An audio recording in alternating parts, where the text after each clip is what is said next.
Welcome back to the channel. तो आज की वीडियो आपके लिए बहुत स्पेशल होने वाली है एंड मेरे लिए भी बहुत स्पेशल है। तो मैं आज बात करने वाली हूँ, अगर आप नेदरलैंड्स में या फिर आप यूरोप में इन जनरल आप जॉब के लिए अप्लाई कर रहे हो, या ऐसे क्या टिप्स हैं जो आपको हेल्प कर सकते हैं अगर आप अपने जॉब सर्च में यूज़ कर सकते हो, तो मैं उसके बारे में आज बात करना चाहती हूँ। तो एक्चुअली पता है क्या, मैंने एक वीडियो बनाया था कुछ I think 2-3 months back, I think so. तो 2-3 महीने पहले मैंने कुछ वीडियो बनाया था। उसमें मैंने कुछ स्टेप्स एंड कुछ टिप्स शेयर करे थे कि what you can use to find the job in Netherlands, और जो मुझे हेल्प करे थे। तो उसके बारे में मैंने डिटेल्ड वीडियो नहीं बनाया था, और मैंने जो भी थोड़ा बहुत शेयर करा था, तो उसके बाद मुझे ना बहुत सारे लोगों के क्वेश्चंस भी आए। एंड इन जनरल ये जो बहुत सारे लोगों को मुझे पर्सनल मेरी लाइफ में भी पूछते हैं मुझे कि है ना, कि क्या करना चाहिए, जॉब ढूंढनी होती है तो किसको अप्रोच करना चाहिए, क्या कोई एजेंसी है, कोई एजेंट है, किसी कंपनी को अप्रोच करना चाहिए, या कौन सा ऐसा प्लेटफॉर्म है जिसको फॉलो करना चाहिए। तो मैंने सोचा कि चलो मैं एक वीडियो भी बना देती हूँ, क्योंकि और भी लोगों के मुझे मैसेजेस आए थे, बहुत सारे लोगों के ऐसे क्वेश्चंस आते हैं, और मैंने काफ़ी लोगों को वो वीडियो भी शेयर करी थी अपनी। तो आई होप उससे कई लोगों को हेल्प भी हुआ होगा। एंड क्योंकि वो वीडियो ऐसे डिटेल में नहीं थी, तो मैंने सोचा कि चलो मैं एक वीडियो बनाती हूँ जिसमें मैं थोड़ा सा ज़्यादा बेटर वे में बता सकती हूँ। यस, तो फर्स्ट क्वेश्चन जो सबके दिमाग में आता है कि हम कौन सा प्लेटफॉर्म यूज़ करें अगर मुझे यूरोप में जॉब ढूंढनी है। अगर आपके पास स्किल्स है and you want to search for the job, then definitely LinkedIn is my first priority. And मैं सबको यही सजेस्ट करती हूँ, प्लीज़ गो टू लिंक्डइन। अपनी प्रोफाइल अच्छे से बनाओ, अपनी प्रोफाइल बहुत ज़्यादा इंपॉर्टेंट है, तो please put your focus on that. आजकल तो चैट जीपीटी आ गया यार, आजकल तो एआई के कितने सारे प्लेटफॉर्म्स है that you can use to create your CV accordingly. You can also create your LinkedIn profiles as well, like proper अच्छे से आप बना सकते हो, अपने स्किल्स बताओ और आप चैट जीपीटी पे आप डाल सकते हो। और भी बहुत सारे एआई टूल्स है जहाँ जो इसको आप यूज़ कर सकते हैं। तो yes, that's going to be my first suggestion to you कि जो प्लेटफॉर्म यूज़ करो दैट इज़ लिंक्डइन। लोग बोलेंगे कि हम तो यूज़ करते हैं लिंक्डइन, बट उसमें हमें हमें रिस्पॉन्स ही नहीं आता, रिक्रूटर का, किसी का भी एम्प्लॉयर का आता ही नहीं है। हमने इतनी अप्लाई करी है, हमने ये करा है। आई अंडरस्टैंड दैट, बिकॉज मैंने भी बहुत अप्लाई करे थे, मैंने भी बहुत ज़्यादा अप्लाई करे थे। तो देखो यार, अप्लाई तो आपको करना पड़ेगा। देर आर फ्यू थिंग्स जो आपको नोट करनी है अपने प्रोफाइल को लेके। एंड और ऐसा भी है कि अगर आपकी प्रोफाइल बिल्कुल परफेक्ट है, जैसी होनी चाहिए, फिर भी आपको कोई रिस्पॉन्स नहीं आ रहा है, तो ट्रस्ट मी, आप कम अप्लाई कर रहे हो। दैट मीन्स, देखो मैं जब सर्च करी थी ना, मैं भी बहुत फ्रस्ट्रेटेड हो गई थी, बिकॉज वही ना, नॉलेज नहीं होती। तो मेरे को ना किसी एक पर्सन ने, किसी एक फ्रेंड ने मुझे बोला था कि यार तू अप्लाई कर रही है ना, तो अगर दिन में 2 अप्लाई कर रही है, 3 कर रही है, 5 कर रही है, तो उसको डबल कर दे। तो दिन में मैं आपको ये सजेस्ट करूंगी, अगर आप एक्टिवली लुकिंग हो, अगर आप एक्टिवली ढूंढ रहे हो, तो प्लीज़ दिन में कम से कम अपना एक टारगेट रख के चलो, 10 से 15 आपने अप्लाई करनी है अपने स्किल के रिगार्डिंग जॉब। अब थोड़ा बहुत देखो, आपको मॉडिफिकेशन करनी पड़ेगी अपनी प्रोफाइल्स एंड स्किल्स में, ठीक है। तो क्योंकि पता क्या होता है, ऐसा होता है कि हमारे पास स्किल्स हैं, बट हम उसको ना प्रेजेंट अच्छे से नहीं कर पा रहे हैं। तो अपनी प्रोफाइल को इतना क्लियरली क्रिस्प करके ऐसे रखो। और दूसरी चीज़ ये, आप जैसे मान लो आप कंपनी ए है, उसके लिए अप्लाई कर रहे हो, तो कंपनी ए की जो रिक्वायरमेंट होगी उसमें से लेट से आप 5 रिक्वायरमेंट्स को मीट कर रहे हो। 5 जो रिक्वायरमेंट है उनमें तुम थोड़े बहुत है, तुम्हें ज़्यादा अच्छे से वो स्किल्स नहीं आते, बट एज तुम्हें वो बैकग्राउंड पता है, तो तुम अपना रिज्यूमे और जो रिक्रूटर को अपना एक फर्स्ट ईमेल डालते हो ना लिंक्डइन पे, तो उसमें वो स्किल्स को मेंशन करो। ऐसा नहीं कि उनको बिल्कुल निगलेक्ट करो, उनको मेंशन करो। उनको ऐसे लिख सकते हो कि that you have knowledge about this tool. And then अगर आपको एक्सपोजर मिलेगा, जब भी डिस्कशन हो आपका, तो उसमें उनको ये बोलो कि जब भी, कि अगर मुझे बैकग्राउंड पता है, मुझे हाई लेवल पे इस स्किल्स की नॉलेज है, but if given exposure I would like to explore and I will be able to deliver that also. So उससे ना जो एम्प्लॉयर होता है, उनको एक कॉन्फिडेंस आता है कि हाँ यार चलो इसमें 5 स्किल्स तो हैं, अगले 5 अगर नहीं आते हैं तो उस इनको ना इसको मैं चांस भी दे सकता हूँ कि चलो इसको एक ऑप्शन रखता हूँ। देखो जहाँ पे आपको एक ऑप्शन भी कंसीडर करता है ना आपका एम्प्लॉयर, तो आपको वहाँ पे भी एक ना ग्रीन फ्लैग होता है वो, कि ठीक है if you can be consider for that job.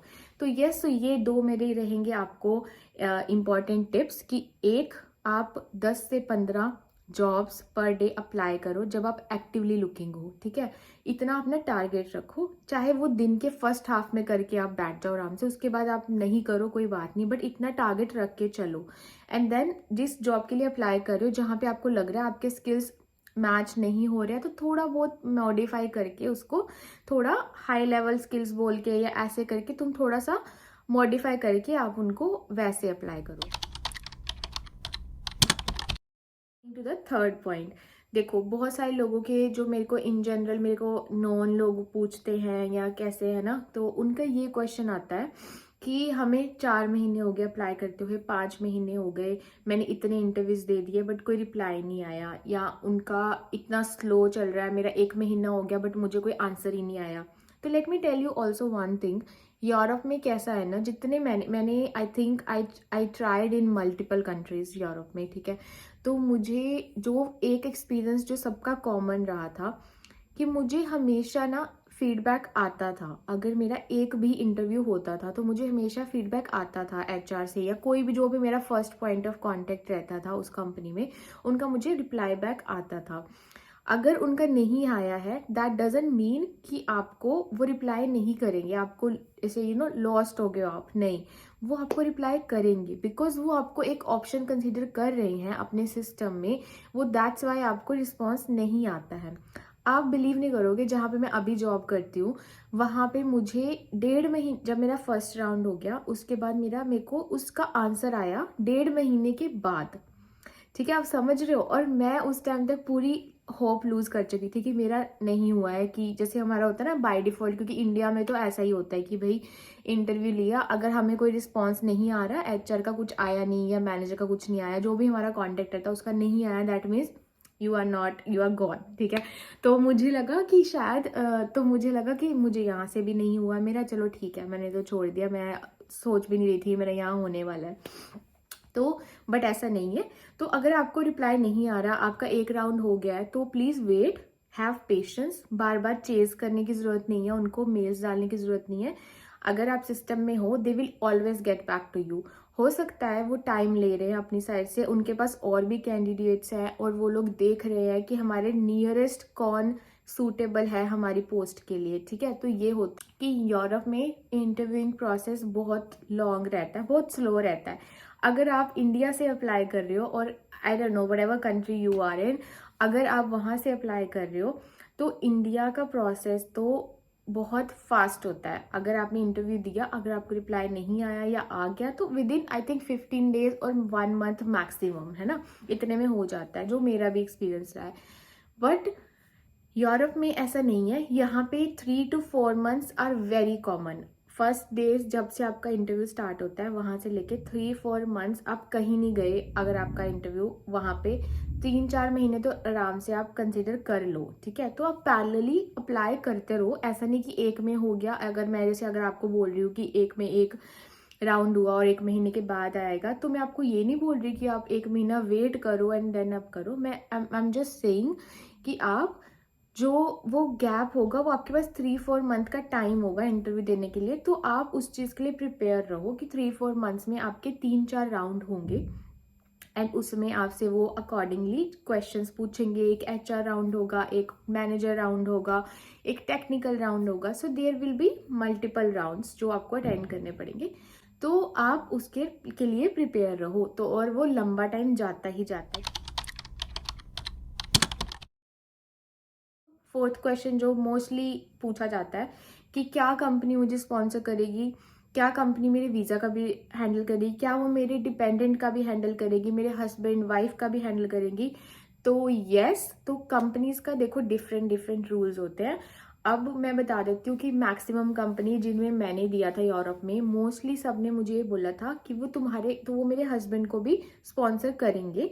तो उन्होंने मुझे बोला था कि वो डिपेंडेंट का भी टेक केयर करते हैं, बट टिकट्स मुझे खुद करवानी पड़ेंगी। तो येस, आपके डिपेंडेंट का कंपनी करती है। अगर आप उनको अपने साथ ही अप्लाई करवाना चाहते हो या बाद में करवाना चाहते हो तो वो आपकी मर्जी है, but yes, company takes care of that. अगर आप राइट कैंडिडेट हो जॉब के लिए तो कंपनी बिल्कुल भी हेजिटेट नहीं करती है आपके ऊपर इन्वेस्ट करने के लिए।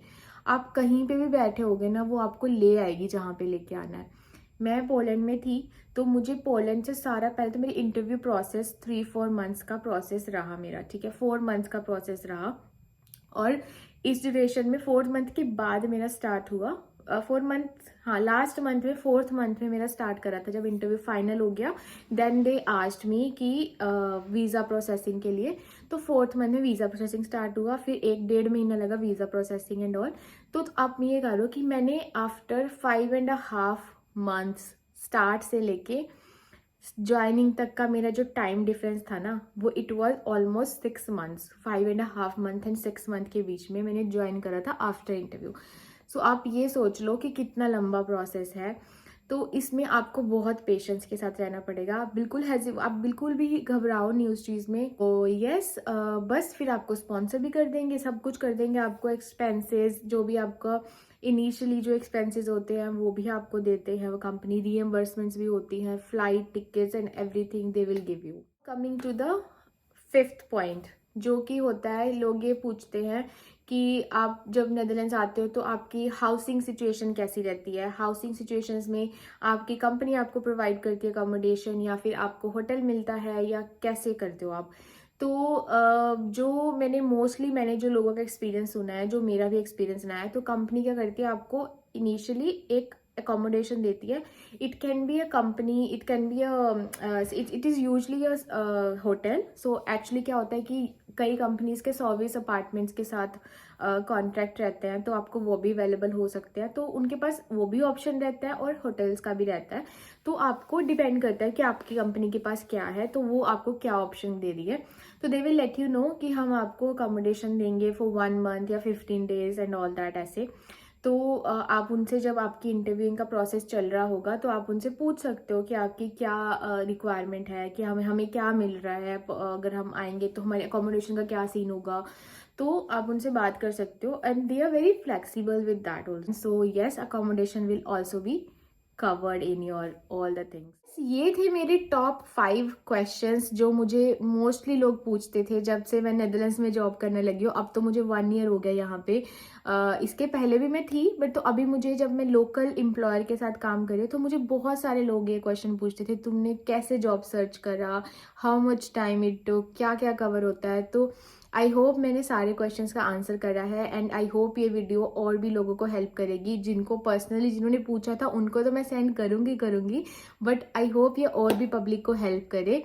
एंड अगर आपको कोई और क्वेश्चन भी है regarding the job, please do let me know in the comment section, and if मैं आंसर कर पाई तो मैं आंसर करूँगी। And all the very best for your job search, and I am sure आप जहाँ पे भी बैठे हो, जिधर भी बैठे हो, आपका हो जाएगा। मेरी सारी विशेज़ आपके साथ है। तो अगर आपको ये वीडियो अच्छा लगा है तो please do like, share and subscribe to the channel. I hope आपको ये हेल्प करेगा, एंड मिलते हैं आप बहुत ही जल्दी नेक्स्ट व्लॉग में। Till then take care, bye bye, see you.